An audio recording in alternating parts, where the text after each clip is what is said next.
بسم اللہ الرحمن الرحیم۔ السلام علیکم۔ شروع اللہ کے نام سے جو ہماری شہرک سے بھی زیادہ قریب ہے۔ ہماری دعا ہے کہ اللہ تعالیٰ آپ کے ہر کام میں آسانی پیدا کرے اور آپ کو راہ ہدایت پر رکھے، آمین۔ آج کی ویڈیو میں ہم آپ کو بتائیں گے کہ بت پرستی کی ابتدا کیسے ہوئی، تو چلیے ویڈیو شروع کرتے ہیں۔ آدم علیہ السلام کے بعد توحید پر قائم رہنے کے لیے 1000 سال کے بعد لوگوں میں بت پرستی اس طرح شروع ہوئی ہے کہ ان برے لوگوں میں بعض نیک لوگ بھی تھے۔ وہ برے لوگ ان نیک لوگوں سے بہت محبت کرتے تھے اور ان سے تقرب حاصل کرتے تھے، ان کی شان میں بہت مبالغہ کرتے تھے، جیسے کہ آج کل بعض لوگ علماء اور صالحین کی مدح سرائی میں زمین و آسمان کے قلابے مار دیتے ہیں۔ یہی چیز بعد میں شرک کا ذریعہ بنی۔ امام بخاری رحمت اللہ تعالی علیہ نے سورہ نوح آیت 23 میں اللہ کا فرمان بتایا ہے،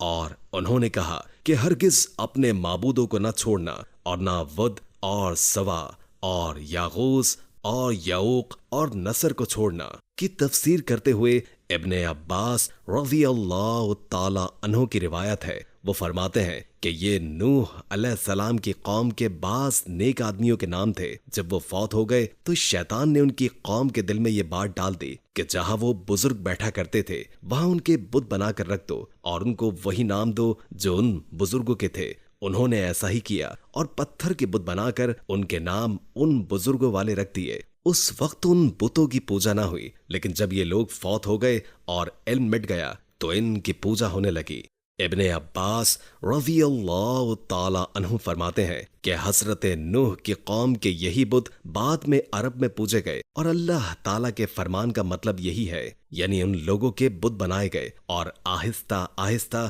ان کی پوجا شروع کر دی گئی، اور سب لوگوں نے ایک اللہ کی عبادت سے انکار کر دیا۔ حضرت نوح علیہ السلام اکیلے اس دنیا میں موحد اور توحید والے باقی رہ گئے۔ نوح علیہ السلام کا نسب کچھ اس طرح ہے: نوح بن لامک بن متوشلخ بن ادریس۔ اس طرح ادریس علیہ السلام ان کے پردادا ہوئے۔ اس وقت لوگوں کی عمریں بہت طویل ہوتی تھیں، اس لیے ہم کہہ سکتے ہیں کہ ادریس علیہ السلام کئی 100 سال زندہ رہے اور نوح علیہ السلام 1000 سال سے بھی زیادہ عرصے زندہ رہے۔ عمر لمبی ہونے کی وجہ سے ہی ادریس علیہ السلام اور نوح علیہ السلام کے درمیان کافی مدت بنتی، اور اسی مدت کے دوران کفر و شرک نے زور پکڑا اور بتوں کی عبادت شروع ہو گئی۔ تب اللہ تعالیٰ نے نوح علیہ السلام کو زمین میں مبعوث فرمایا۔ ابن عباس رضی اللہ تعالی عنہ سے روایت ہے کہ نبی کریم صلی اللہ علیہ وآلہ وسلم نے فرمایا، آدم علیہ السلام اور نوح علیہ السلام کے درمیان 10 کرب تھے۔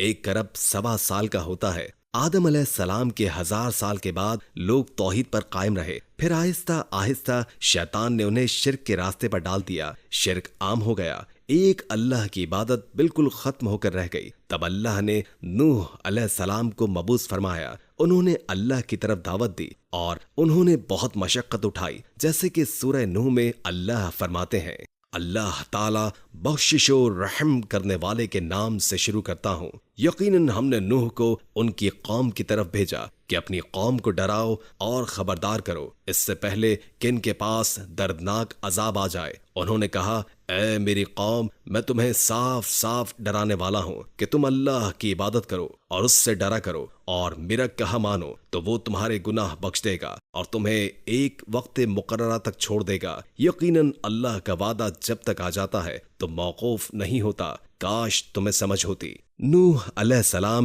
تبلیغ کے سلسلے میں سخت محنت کرتے تھے، دن رات لوگوں کے گھروں میں اور ان کے اجتماعات میں جا جا کر انہیں دعوت دیتے۔ آپ انہیں اعلانیہ اور پوشیدہ طور پر دعوت دیتے، یہاں تک کہ دعوت دیتے دیتے انہیں 950 سال گزر گئے، لیکن سوائے چند لوگوں کے کوئی ایمان نہیں لایا۔ تب انہوں نے اللہ سے دعا کی، اے میرے اللہ، میں نے اپنی قوم کو دن رات تیری طرف بلایا، لیکن میرے بلانے سے یہ اور زیادہ بھاگنے لگے۔ انہوں نے اپنے کانوں میں انگلیاں ٹھوس لی، اپنے اوپر کپڑے اوڑھ لیے اور کہنے لگے، ہم تیری شکل نہیں دیکھنا چاہتے۔ میرے اللہ، یہ لوگ تیری باتیں سننا پسند نہیں کرتے۔ میں نے پھر بھی ان سے کہا، میرے مالک سے بخشش طلب کرو، وہ بڑا بخشنے والا ہے۔ اس وقت نوح علیہ السلام کی قوم میں ایک بادشاہ تھا، وہ بہت مغرور تھا۔ وہ قوم سے کہنے لگا کہ نوح کی باتوں پر کان نہ دھرنا اور نہ اس سے بحث کرنا، یہ جو کرتا ہے اسے کرنے دو، تم اپنے بتوں کی پوجا پر ڈٹے رہو۔ چنانچہ لوگوں نے نوح علیہ السلام کی باتوں سے کان بند کر لیے، اپنے بادشاہ کی بات پر عمل کرنے لگے۔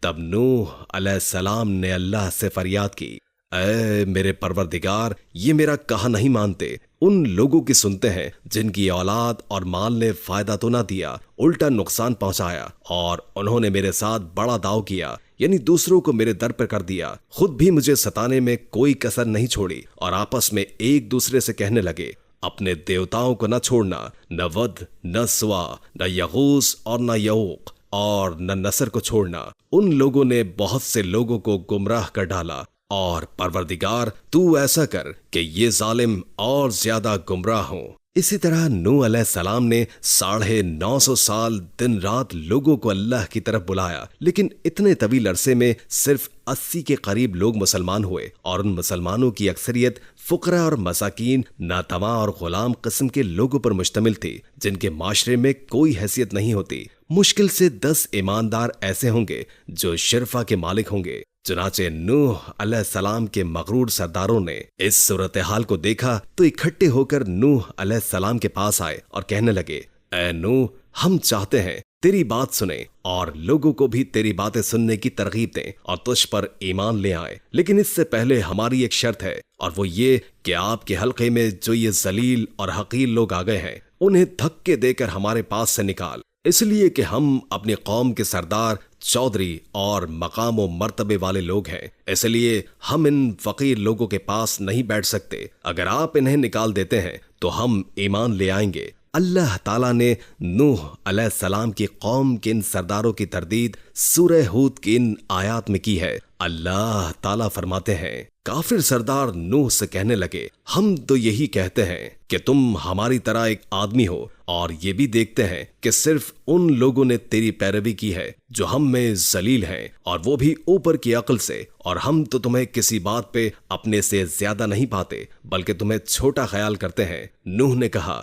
اے سردارو، بتاؤ تو صحیح، اگر میں اپنے رب کی طرف سے جو دلیل آئی ہے اس پر قائم ہوا اور اس نے اپنی مہربانی سے مجھے سرفراز کیا اور تم سے وہی چھپی رہی، تو کیا زبردستی میں اسے تمہارے سر منڈ دوں؟ حالانکہ تم اس سے بیزار ہو، میری قوم میں سے تم سے اس پر کوئی مال نہیں مانگتا، میرا ثواب تو صرف اللہ کے ہاں ہے، نہ میں ایمانداروں کو اپنے پاس سے نکال سکتا ہوں، انہیں اپنے رب سے ملتا ہے، لیکن میں دیکھتا ہوں کہ تم لوگ جہالت کی باتیں کر رہے ہو۔ میری قوم کے لوگوں، اگر میں ان مومنوں کو اپنے پاس سے نکال دوں تو اللہ کے مقابلے میں کون میری مدد کر سکتا ہے؟ کیا تم کچھ بھی غور و فکر نہیں کرتے؟ میں تم سے یہ نہیں کہتا کہ میرے پاس اللہ کے خزانے ہیں اور میں غیب کا علم بھی نہیں رکھتا، نہ میں یہ کہتا ہوں کہ میں کوئی فرشتہ ہوں، نہ میرا یہ قول ہے کہ جن میں تمہاری نگاہیں ذلت سے پڑ رہی ہیں اللہ تعالیٰ انہیں کوئی نعمت دے گا ہی نہیں، ان کے دل میں جو ہے اللہ اسے بخوبی جانتا ہے۔ اگر میں کوئی ایسی بات کہوں تو یقیناً میرا شمار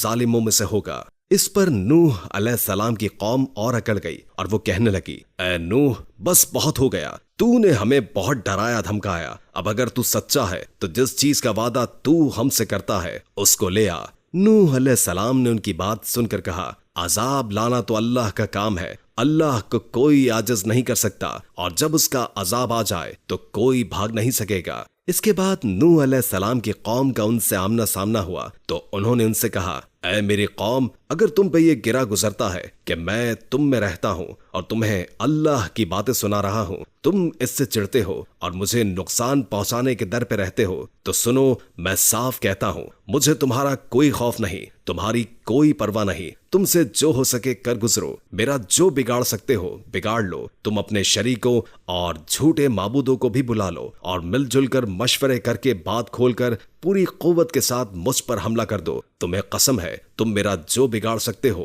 بگاڑ لو، اس میں کوئی کسر اٹھا کر مجھے بالکل مہلت نہ دو، اچانک مجھے گھیر لو، میں بالکل بے خوف ہوں، اس لیے کہ تمہارے راستے کو میں باطل جانتا ہوں، میں حق پر ہوں اور حق کا ساتھی اللہ ہوتا ہے، میرا بھروسہ اسی ذات عظیم پر ہے، مجھے اس کی قدرت کی بڑائی معلوم ہے۔ نوح علیہ السلام نے واضح الفاظ میں اپنی قوم کو چیلنج کر دیا، لیکن کسی میں طاقت نہ ہوئی کہ نوح علیہ السلام کا مقابلہ کر سکے، چنانچہ کہنے لگے،